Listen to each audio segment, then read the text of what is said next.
Operasi Ketupat Seligi 2024 di Kepulauan Riau telah berakhir. Meskipun secara umum situasinya aman dan terkendali, namun ada yang beberapa catatan penting yang perlu disoroti. Terjadi peningkatan jumlah kasus kecelakaan lalu lintas selama operasi tersebut. Dari 38 kasus di tahun 2023, meningkat menjadi 54 kasus di tahun 2024. Kenaikan juga terjadi pada jumlah korban meninggal dunia, dari 6 orang menjadi 9 orang. Korban luka berat dari 16 orang menjadi 27 orang, dan korban luka ringan dari 44 orang menjadi 45 orang. Selain itu, gangguan Kamtibmas juga mengalami peningkatan dari 63 kasus menjadi 107 kasus, terutama kasus kejahatan konvensional seperti pencurian dan penganiayaan. Untuk mengetahui lebih dalam bagaimana kondisi selama operasi Ketupat Seligi 2024, kita telah tersambung dengan Direktur Lalu Lintas Polda Kepri, Komisaris Besar Tri Yulianto. Selamat malam Bapak Tri. Selamat malam Mbak. Sebelumnya terima kasih atas waktunya Pak. Ya, sama-sama. Bagaimana Pak? Pak Tri, apa penyebab peningkatan jumlah kecelakaan lalu lintas selama operasi Ketupat Seligi 2024 di Kepulauan Riau? Baik, perlu saya jelaskan, alhamdulillah untuk operasi Ketupat Seligi 2024 yang digelar mulai tanggal 4 April sampai dengan tanggal 16, kurang lebih 13 hari. Memang secara kuantitas dan kualitas ada peningkatan, Mbak. Baik jumlah ataupun jumlah kecelakaan ataupun korban kecelakaan lalu lintas. Namun untuk korban itu memang saat ini sesuai dengan pantauan di lapangan non pemudik, Mbak. Iya. Memang untuk penyebab kecelakaan lalu lintas seperti diketahui kita bersama, seperti yang ada di pasal 229 ayat 5 Undang-Undang Nomor 22 2009, di mana faktornya ada namanya kelalaian pengemudi. Artinya di sini adalah pengemudi ketika dia melanggar aturan lalu lintas, rambu-rambu, berpotensi sekali terhadap terjadinya kecelakaan lalu lintas. Kemudian yang kedua adalah masalah ketidaklaikan kendaraan. Nah, ini yang kadang belum dipahami penuh sama pengemudi. Terkadang kendaraan yang kurang layak atau bahkan tidak layak dipaksakan untuk jalan. Nah, kemudian yang ketiga adalah ketidaklaikan jalan itu sendiri, di mana jalan rusak begitu, itu juga akan menjadi faktor penyebab kecelakaan lalu lintas. Dan yang keempat adalah dari faktor lingkungan, misalnya kondisi cuaca hujan ataupun gelap atau licin. Nah, itu juga menjadi faktor penyebab kecelakaan lalu lintas. Demikian, Mbak. Pak Tri, apakah ada faktor tertentu yang berkontribusi pada kenaikan jumlah korban meninggal dunia selama operasi tersebut? Betul. Nah, ini Mbak yang kita yang kita sampaikan kepada pengguna jalan. Untuk faktor dari manusia kelalaian dari pengemudi, ini juga tidak terlepas dari etika ataupun perilaku di jalanan. Terkadang dengan kurang kontrol diri, misalnya jalanan lurus terus merasa itu bukan jalan umum bukan jalan pribadi, dia kenceng-kencengan, tidak memperhatikan pengguna jalan yang lain. Ini akan berdampak terhadap keselamatan dari pengguna jalan yang lain. Begitu, Mbak. Ini sangat berisiko sekali terkait dengan perilaku dan etika pengemudi di jalanan. Contohnya sepeda motor itu kan aturannya menggunakan lajur sebelah kiri. Kita sudah pasang himbauan-himbauan portable terutama di Batam supaya untuk menghindari, untuk kita bisa membagi, ini loh kendaraan pengguna jalan yang sekiranya berkecepatan rendah, pengguna jalan yang berkecepatan tinggi, dan sudah sesuai dengan regulasi yang ada, supaya tidak timbulnya terjadi kecelakaan lalu lintas yang akan dialami ataupun yang akan terjadi. Demikian, Mbak. Pak Tri, daerah mana yang mengalami kecelakaan dan korban meninggal dunia terbanyak? Saat ini di wilayah Batam, Mbak. Di wilayah Batam, betul. Apakah proyek pelebaran jalan yang masih minimnya marka dan rambu-rambu juga menjadi penyebabnya, Pak? Jika di Batam. Jadi begini, betul. Jadi begini saya perlu sampaikan. Kembali lagi tadi ada beberapa faktor saat ini pemerintahan Kota Batam sudah bagus, Mbak. Ya. Dengan terus memperlebar sarana transportasi jalan. Yang awalnya satu jalur itu ada 2 lajur, dilebarkan satu jalur menjadi satu jalur 2 lajur menjadi 5 lajur. Ya. Ada beberapa ruas yang sudah terbangun. Kenapa dibuat seperti itu? Supaya dengan harapan tidak terjadi kepadatan ataupun kemacetan.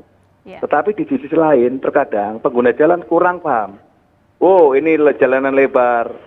Ini juga ada semacam adrenalin dari pengemudi memacu kendaraannya. Kemudian pada saat mau belok di U-turn, terkadang terdadak. Akhirnya pengguna jalan yang lain itu yang khawatir potensi terjadi kecelakaan lalu lintas. Ini yang sangat perlu diwaspadai bersama, Mbak. Ya. Begitu, Mbak.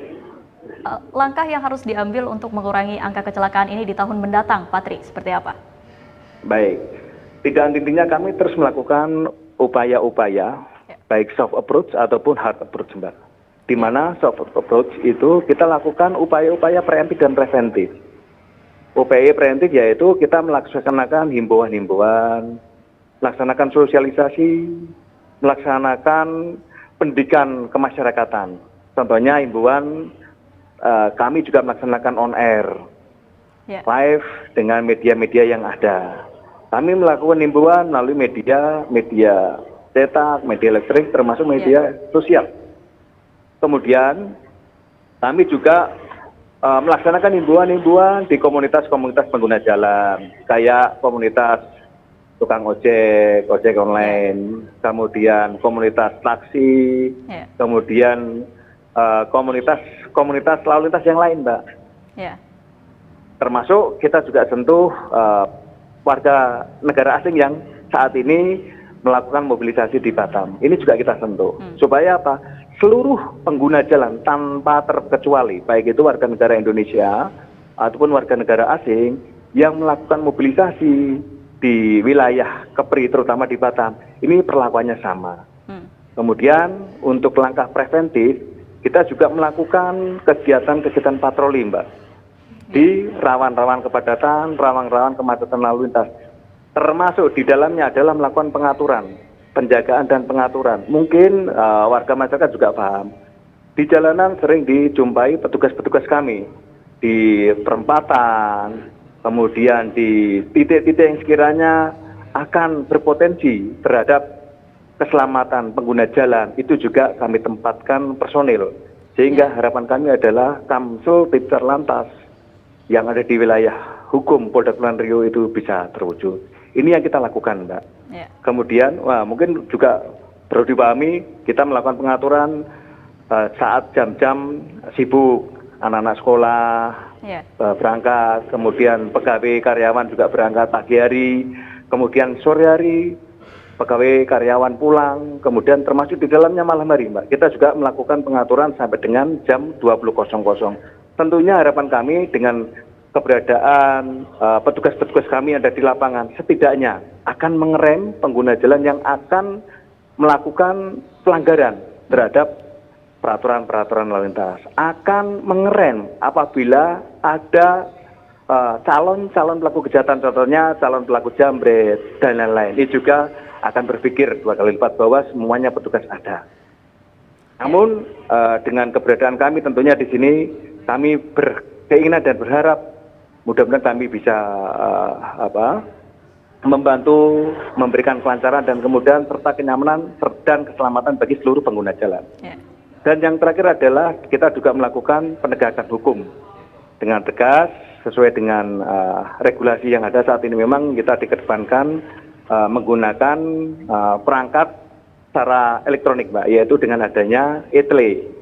Baik secara etle statis ataupun dengan handheld, di mana untuk etle statis yang ada di Batam sudah kita pasang 4 titik, Mbak. Kemudian dibantu dengan personil yang saat ini belum tercukupi oleh keberadaan etle statis, yaitu dengan dipegangi ataupun dengan menggunakan alat handheld, termasuk polres jajaran yang lain. Dengan harapan dengan adanya pelanggar lalu lintas dengan sangat terpaksa apabila tidak bisa diberikan himbauan, kemudian sangat berpotensi terhadap kecelakaan lalu lintas, ya kita akan melakukan tindakan tegas. Tujuannya adalah memberikan pembelajaran semuanya supaya pengguna jalan itu bisa tertib, bisa patuh terhadap seluruh peraturan-peraturan yang ada, rambu-rambu lalu lintas yang ada, sehingga dengan kita tertib, kita tingkatkan terus budaya tertib lalu lintas, mudah-mudahan potensi terjadinya kecelakaan lalu lintas itu bisa kita cegah dan bisa kita hindari bersama. Mudah-mudahan juga perilaku etika pengguna jalan yang ada di wilayah Kepri akan semakin meningkat dan mudah-mudahan bisa memberikan kenyamanan bagi seluruhnya. Demikian, Pak. Ya, Pak Tri, selain kecelakaan lalu lintas, gangguan Kamtibas juga mengalami peningkatan. Apa faktor penyebabnya, Pak? Jadi memang, Mbak, ada beberapa case yang saat kita melaksanakan operasi keselamatan, operasi ketupat Legi 2024, itu kan potensi terjadinya rawan gangguan Kamtibmas ada, Mbak. Masyarakat kita banyak yang mudik, artinya di sini adalah banyak rumah-rumah yang kosong. Kemudian aktivitas masyarakat yang datang dari luar ke wilayah Kepri, di Batam dan lain-lain juga ada.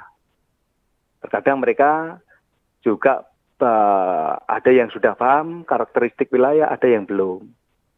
Nah, ini akan digunakan oleh calon-calon pelaku kejahatan, Mbak. Mungkin pelaku pencurian rumah kosong, pelaku curanmor, dan yang lainnya.